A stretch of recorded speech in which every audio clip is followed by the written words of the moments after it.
La saison roumaine en style d'Avis vient de commencer à la Maison d'Europe et d'Orient. L'événement a débuté avec la pièce de théâtre Le Septième Kafana.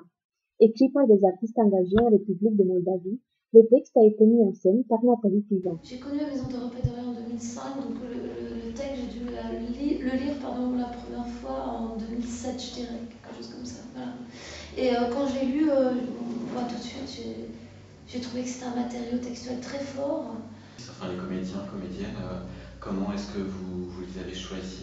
Ça fait aussi partie de la résidence en quelque sorte parce que Céline Barque, une des comédiennes, est aussi directrice du lieu. Et Salomé Richer, la deuxième comédienne, travaille avec la Maison d'Europe et d'Orient depuis pas mal d'années. Voilà, c'est un projet en fait de ma compagnie et de la Maison d'Europe et d'Orient. Est-ce que c'est un spectacle, est-ce que vous le Oui, qualifierez d'engagé? Engagé, oui, mais pas militant par exemple. Pour moi, il était très important de travailler sur une délicatesse et surtout une non-culpabilité des gens écoutants. Enfin, pas avoir ce sentiment d'être coupable. Kafana signifie bar dans certaines régions des Balkans. Les femmes ont été vendues d'un kafana à l'autre. Au-delà de cette kafana, une femme perd la vie ou sombre dans la démence. Les auteurs, effectivement, Nicoletta Ezencu, Mireille Foussou et Dumitru Croudou, ils sont allés voir ces femmes qui étaient dans des centres d'accueil, de refuge. Elles étaient vraiment revenues de ces réseaux criminels de prostitution, de trafic d'êtres humains. Et donc voilà, c'est documentaire à ce niveau-là, parce que ce sont des paroles de femmes vivantes, contemporaines et malheureusement victimes. Mais ce n'est pas que ça, parce qu'il y a aussi une fiction dans l'écriture. Et d'ailleurs, tous les parcours masculins sont des parcours dramatiques, enfin, avec une dramaturgie, c'est du théâtre, la fiction. C'est assez empirique comme travail pour moi, le plateau. Donc déjà, les comédiens, c'est leur propre parcours. Je leur demande toujours de travailler de travailler sur un parcours, parce que je voulais que tout le temps ils soient sur le plateau, les femmes, mais aussi l'homme presque, parce que c'est un homme, Frédéric donc Gustaed, qui fait tous les hommes. C'est pourquoi c'est une salle, une espèce de salle communale, une fin de fête.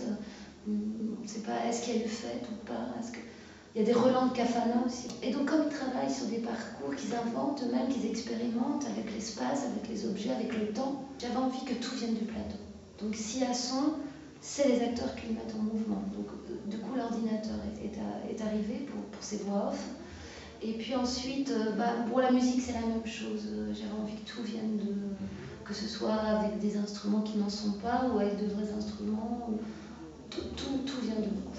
Il y a un moment assez fort dans le spectacle aussi, c'est quand les comédiennes chuchotent à l'oreille du public.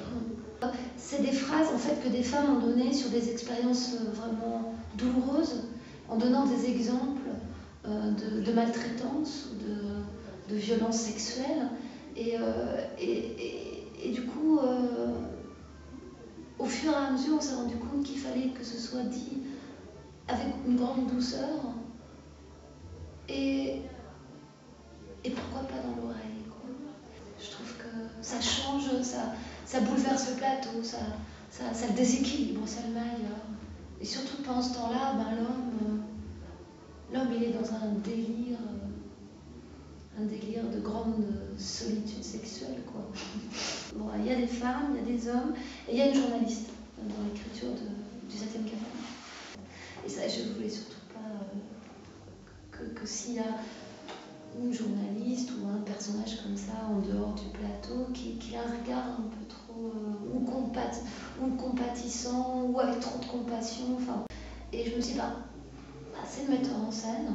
Pour garder l'idée du journaliste, je vais prendre un article plus récent, encore d'actualité, je trouve, et qui parle fondamentalement de ces réseaux criminels et effectivement de la part grave et monstrueuse de l'ONU et de l'OTAN par rapport à ce fonctionnement de prostitution